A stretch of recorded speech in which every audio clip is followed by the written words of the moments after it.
Hi, ഞാനൊരു ഓർമ്മപ്പെടുത്തൽ കൊണ്ട് വന്നതാ കേട്ടോ.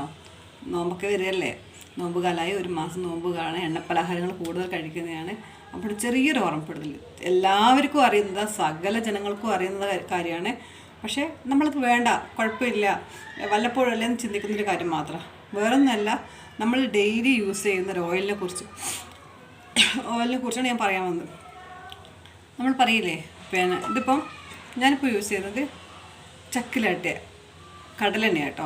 സാധാരണ ഇത് എത്താനുള്ള കാരണം എന്താ വെച്ചാൽ വേറൊന്നുമല്ല, പിന്നെ ഈ റീഫൈൻഡ് ഓയിൽ ഉപയോഗിക്കുന്നതിനെ കുറിച്ച് ഭയങ്കരമായിട്ട് പറയുന്നുണ്ടല്ലോ. അപ്പം ഞാൻ ഒരു ദിവസം എൻ്റെ ഹസ്ബൻഡിനോട് ചോദിച്ചു, ഈ റീഫൈൻഡ് ഓയിൽ അല്ലാണ്ട് വേറെ എന്തെങ്കിലും ഓയിൽ കിട്ടാനുണ്ടോ? ഉണ്ടല്ലോ, ചക്കിലായിട്ടതുണ്ട്, പക്ഷേ കുറച്ച് റേറ്റ് ജാസ്തിയാണ്. ചക്കിലായിട്ടത് റീഫൈൻഡും അല്ലാണ്ട് വേറെ ഒന്നും കിട്ടാനുണ്ടോ? ഉണ്ട്, ഓൺലൈനിലെല്ലാം കിട്ടാനുണ്ട്. ചെറിയ വലിയ പൈസ ഒന്നും ഉണ്ടാവില്ല, പക്ഷേ പിന്നെ റീഫൈൻഡ് ഓയിലിനേക്കാളും കുറച്ച് പൈസ കൂടുതലുണ്ടാവും.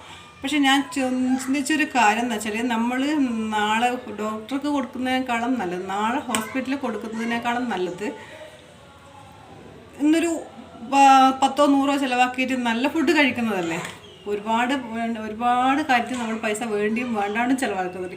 ഈ വേണ്ടാണ്ട് ചിലവാക്കുന്നതിന് പൈസയുടെ അകത്ത് കുറച്ച് മാറ്റി വെച്ച് കഴിഞ്ഞാൽ ഒന്നും വേണ്ട, 3-4-5 പ്രാവശ്യം നമ്മൾ ഒരു മാസത്തിൽ ഹോട്ടലിൽ പോയി ഫുഡ് കഴിക്കും. അതിനകത്ത് നിന്ന് ഒരു തവണ കഴിക്കുന്നതിൻ്റെ പകുതി പൈസ മതി ഈ ഒരു ഓയിൽ വാങ്ങണം, 1 ലിറ്റർ ഓയിൽ വാങ്ങണം. ഒരു തവണ കഴിക്കുന്നതിൻ്റെ പകുതി പൈസ വേണ്ട. ഇതിനിപ്പോൾ ഒരു 320 ഉറുപ്പിക 1 ലിറ്റർ ഓയിലിന്. അപ്പോൾ അതുപോലെ ഇതിപ്പോൾ ചക്കിലായിട്ടത് കൊണ്ടാണ് ഇത്ര റേറ്റ്. ചക്കിലായിട്ടതല്ലാണ്ട് ഓൺലൈനിൽ കിട്ടാനുണ്ട്. നിങ്ങൾ റീഫൈൻഡ് അല്ലാതെ അൺറീഫൈൻഡ് എന്ന് കൊടുത്തതിൽ കിട്ടാനുണ്ട്. പക്ഷെ ഞാൻ പറഞ്ഞത് വെച്ചാൽ, ഈ ഒരു പിന്നെ നോമ്പ് കാലത്ത് എല്ലാ ദിവസവും എണ്ണ പലഹാരങ്ങളിലെ നമ്മളെ മക്കൾ കഴിക്കുന്ന, മക്കൾ മാത്രമല്ല, നമ്മളെ അച്ഛനമ്മമാർ, ഉപ്പ അവരെ കഴിക്കുന്നത്. അപ്പോൾ അങ്ങനെ ഉണ്ടാകുമ്പോൾ അവരുടെ കൂടെ നമ്മൾ ചതിക്കല്ലേ ചെയ്യുന്നത്. നമുക്ക് ഇന്നൊക്കെ പൈസയുണ്ട്, പണ്ടുള്ള കാലമല്ല. പണ്ട് നല്ല എണ്ണത്തിനെ അവർ നമ്മൾ തന്നുകൊണ്ടിരുന്നത്. പക്ഷെ ഇന്നാണ് ഒരുപാട് മായങ്ങളുണ്ടായത്. അവർ നമ്മളെ എങ്ങനെ നോക്കിയോ അതേപോലെ നമ്മൾ അവരെ നോക്കണ്ടേ. അത് മാത്രമല്ല, നാളത്തെ തലമുറ മക്കൾക്ക് നാളെ അസുഖം വന്ന് നമ്മൾ സഹിക്കാൻ പറ്റുമോ? നമുക്ക് ഒരിക്കലും പറ്റില്ല. അതുകൊണ്ട് ഈ എണ്ണേൻ്റെ കാര്യത്തിലും ഈ ഒരു തവണയെങ്കിലും നമ്മൾ തീരുമാനത്തിലെത്തണം. എല്ലാവർക്കും അറിയുന്ന കാര്യമാണ്, എണ്ണ മോശം, വളരെ മോശമായ എണ്ണയാണ് നമ്മളിപ്പോൾ കഴിച്ചുകൊണ്ടിരിക്കുന്നതെന്ന്.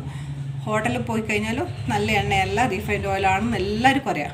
പക്ഷെ ആരും മാറാൻ തയ്യാറല്ല. അതെന്താ കാരണം? അതെനിക്കറിയില്ല. നിങ്ങൾക്കറിയാം, നിങ്ങൾ പറയും. ഞാൻ മാറി എന്നല്ല. ഞാൻ ഒരു ദിവസം ഇങ്ങനെ കണ്ടപ്പോൾ, ഒരു ഡോക്ടർ പറയുന്നത് കണ്ടപ്പോൾ ഞാൻ ചോദിച്ചു, ഉണ്ട്, കിട്ടാനുണ്ട്. എനിക്ക് അതിനെക്കുറിച്ച് അറിയില്ലായിരുന്നു. അവർ പറഞ്ഞപ്പോൾ. അപ്പം ഞാൻ മാത്രം മാറിയത് കൊണ്ട് കാര്യമില്ല, എല്ലാവരും മാറണം. ഇതെന്തിനാണ് വെക്കുന്നതിൽ ഞാൻ ചിന്തിച്ച കാര്യമാണ്. പക്ഷെ അത് നമ്മളെ കൂടെ മാറ്റാൻ പറ്റില്ല. നമ്മളെ നാട് എങ്ങനെയാണ്, മായങ്ങൾ വിറ്റാൽ നമുക്ക് മുന്നോട്ട് പോവുള്ളൂ.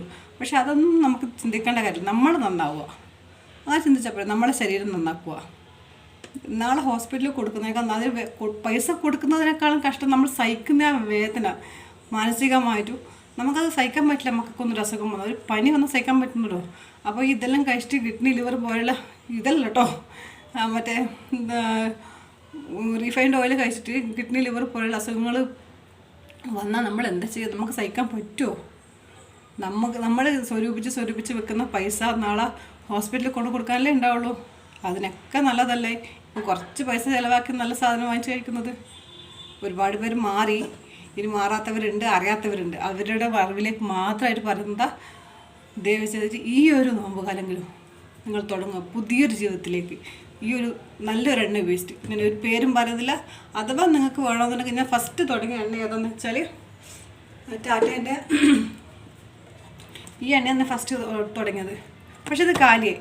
അതിനുശേഷം ഞാൻ പറഞ്ഞു, വേണ്ട, നമുക്കിവിടെ, ഞാൻ ബാംഗ്ലൂരാണ്, ഇവിടുന്ന് കിട്ടുന്നുണ്ട്, ചക്കിലായിട്ട് എണ്ണ കിട്ടുന്നുണ്ടെന്ന് പറഞ്ഞപ്പോൾ ശരി, അത് മതി എന്ന് പറഞ്ഞു. ഇതിനേക്കാൾ റേറ്റ് കുറവാണ് ഇത്, പക്ഷെ നമ്മളെ കൺമുമ്പിൽ ചെയ്ത് തരുന്നതാണ്. അവർ പറഞ്ഞു, നിങ്ങൾ എണ്ണ കൊണ്ടുതന്നാൽ ഞാൻ ഓക്കെ ആക്കി തരാം. സോറി, എണ്ണയല്ല, നിങ്ങൾ കടല ഉണക്കി കൊണ്ടു തരികയാണെങ്കിൽ എണ്ണയാക്കി തരാം. പക്ഷേ അതിനൊന്നും മെനക്കെടാൻ ഞാൻ റെഡിയല്ല, നല്ല പണിയാണ്. അതുകൊണ്ട് ഞാൻ എണ്ണ വാങ്ങിച്ചു, അത്ര തന്നെ. അത് നല്ല മരച്ചക്കിലാട്ടുന്ന എണ്ണയാണ്. നമ്മുടെ നാട്ടിൽ ഇത് ഉണ്ടോയെന്നറിയില്ല. എൻ്റെ നാട് കണ്ണൂരാണ്, ഇരിട്ടിക്കടുത്ത് എവിടെ ഉണ്ട്. പക്ഷേ അതിനെക്കുറിച്ച് ഡീറ്റെയിൽസ് അറിയില്ല. ഞാൻ കണ്ടിട്ടുണ്ട്, അഡ്വർടൈസ്മെൻറ്റ് കണ്ടിട്ടുണ്ട് ടി വിയിൽ. വലിയ അറിവൊന്നുമില്ല.